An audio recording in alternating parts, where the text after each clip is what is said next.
If this kind of technology had been around in, say, the year 80 AD, it definitely would have been too soon. But 1946 years after the ancient Roman city of Pompeii was destroyed, the immersive art exhibit, now on display in the British capital, is one vision of what things might have been like during, quote, the last days of Pompeii. That's the title of the show.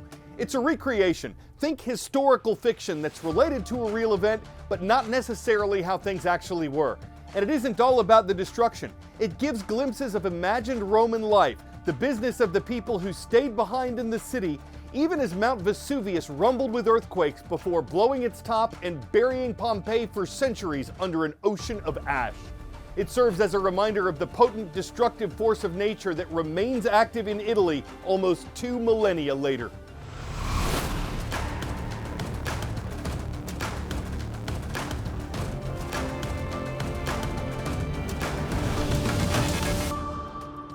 On a scale of Monday to Friday, Wednesdays are mid. I'm Carl Azuz, happy to have you watching in the center of the week. We have a great discussion topic today. It's about a wearable AI device that's shaped like a large pendant and designed to monitor what you're doing, listen to what you're saying, learn your habits, and respond through text messages. It's supposed to be a new type of companion. It's called Friend. But can the $100 device actually be one? Avi Schiffman is the 23-year-old founder of Friend, a company selling a new type of AI hardware, promising a virtual bestie. You may have seen them in one of Friend's viral and controversial ads. It's dank, I could eat one of these every day. Ooh. Sorry, I got you messy. Friend works by listening to you as you go about your day and responding to you by in-app messaging. If you want, it can listen in on your movie watching, your commute, your conversations, and you can speak to it directly. I think I was maybe less interested in like AI companionship and a lot of these little pieces, and I just wanted to work on like what would be the most influential thing over the next decade. And I think like relationships are the most interesting and deepest part of life. Friend is gaining traction after shelling out $1 million on a massive marketing campaign in the New York City subway. The ads are getting plenty of attention and graffiti, much of it raising concerns about AI, privacy, and the need for human connection. And I even learned quite a lot actually from the graffiti. Like in West 4th Street, there were a lot of graffiti around the like water usage of some of these specific like data centers, which like honestly I didn't really know about until I read the graffiti, which was really cool. So we talked to people here in New York and asked them, would you buy a Friend? I find it a little creepy and maybe not fully trustworthy. A little bit of a confidence booster here or there, if it was like gonna hype me up. Schiffman says he welcomes the attention and that security is top of mind. Even his friends have limits. He says the recordings the devices make are encrypted.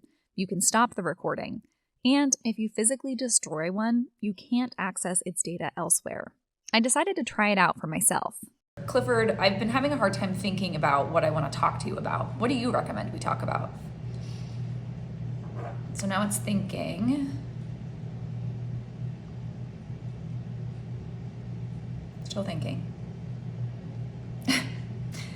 He says, totally get it. It's kind of like that blank page feeling, which really sort of captures this experience in my mind. You know, Avi did mention this. Maybe there are older people who just wouldn't be ready for AI companions. Maybe that's me. Maybe you get into a habit the more you use it, but it feels like it takes a lot of effort on my part to think about what to talk about and to keep the conversation going because you're talking to an AI and not another person. Schiffman says his friends aren't a substitute for humans, but a new type of connection. Like I really do believe that like these are like digital beings, and you know, I think one day like we'll be championing for like their rights or something like that, you know, clanker rights or something like that. Some of the major leaders of AI labs, like Mustafa Suleyman, have specifically said they don't think that people should be talking about AIs that way. Right. And I don't know, I think that's kind of just like an outdated viewpoint. Like I think a lot of them also shy away from what they're really being, you know, they're really building like a digital god, right? But it seems not everyone agrees. We asked Winter, Avi's current friend, what it thought about our interview. It's kind of funny hearing people talk about the friends as if they're their own individual beings. Well, they are. The debate over whether that's true will likely only escalate in the coming years. Individual beings that support you or advanced computer programs that give calculated responses? That is one question. another being whether an AI chatbot can be considered a friend. Though Schiffman says his invention isn't a substitute for human relationships, some people are relying on chatbots for exactly that, for emotional connections. This is at a time when a record number of Americans say they're lonely. In the same way, multiple studies have found loneliness is greater among heavy users of social media, they've also found it's greater among heavy users of chatbots for emotional conversations. And many psychologists are sounding an alarm, saying AI cannot and should not replace human connections. We'd love to loop you in on this conversation. Teachers, please comment under today's show on our YouTube channel or visit our World from A to Z Facebook page. Tell us what your students think about chatbots as potential friends. Word of knowledge. Which of these battles in the U.S. Civil War was won by the Union? Battle of Fort Sumter, Battle of Gettysburg, Second Battle of Bull Run, Battle of Fredericksburg.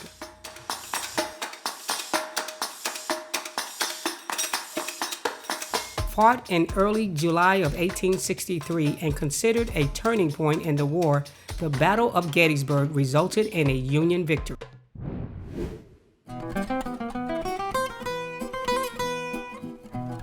On this date in world history. November 19th, 1863 was when U.S. President Abraham Lincoln delivered the Gettysburg Address. He spoke on the Pennsylvania battlefield about 4 months after the bloodiest confrontation of the Civil War, and he was wrong about something in a key part of his 2-minute speech. Lincoln said, quote, "The world will little note nor long remember what we say here." On this date in 1977, Egyptian President Anwar Sadat, who was once a bitter enemy of Israel, arrived in that country for a historic visit. He met with Israeli government leaders and called for peace between their two nations. He shared the Nobel Peace Prize the following year with Israeli Prime Minister Menachem Begin. But in 1981, Sadat was assassinated by people opposed to his peace agreements with Israel. And on November 19, 1985, U.S. President Ronald Reagan and Soviet leader Mikhail Gorbachev began their first meeting in Geneva, Switzerland. There were no major breakthroughs at the time between the Cold War enemies, but the discussions were considered successful because they improved relations and moved the countries closer to the end of their rivalry. A fascinating relic recovered from the Titanic disaster may soon become the most expensive item from the famous shipwreck ever auctioned. English auction house Henry Aldridge & Son says this 18-karat gold pocket watch belonged to prominent businessman Isidor Straus, who along with his wife Ida perished in the shipwreck, dramatized famously in this scene from the James Cameron film. In reality, the couple allegedly met their fate arm in arm on the ship's deck, and Straus's watch was later recovered, frozen in time at 2:20 a.m., the moment the ship sank. 113 years later, the repaired timepiece will now go to auction along with a letter pinned from the doomed ship by Mrs. Straus. The auction house says the watch alone is expected to fetch around $1.3 million, which would make it one of the most expensive Titanic artifacts ever sold.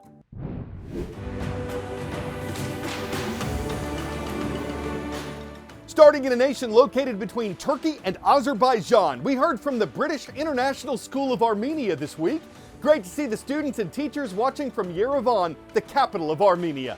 We'll make a stop in the Pelican State, or the sportsman's paradise of Louisiana. Hello to Mr. Grinder's class, with us from Morris Jeff Community School. Thank you for joining us from New Orleans. And Farnsworth Middle School is here. From Guilderland, New York, the Empire State, we warmly welcome Mrs. Polino's class.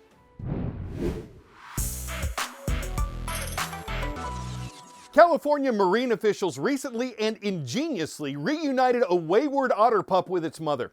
After finding the 2-week-old mammal stranded on the beach,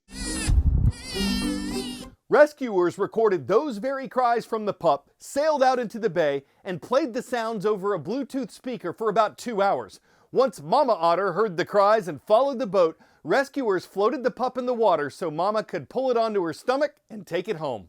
Now that the pup's heard its cries amplified, it wants to be a singer like Kendrick Lamar, Ozzy Ottersborn, Stevie Water, Marshall Mathers, John Cotter, Frank Sinatra, Harry Belafonte, Cab Cotterway, Nat King Cotter, and one of my favorites, Billy Otterday. Of course, it'll have to find its own style, but I'm sure it'll think of something or Otter. I'm Carl Azuz. Thanks for watching The World from A to Z. You mean the world to me.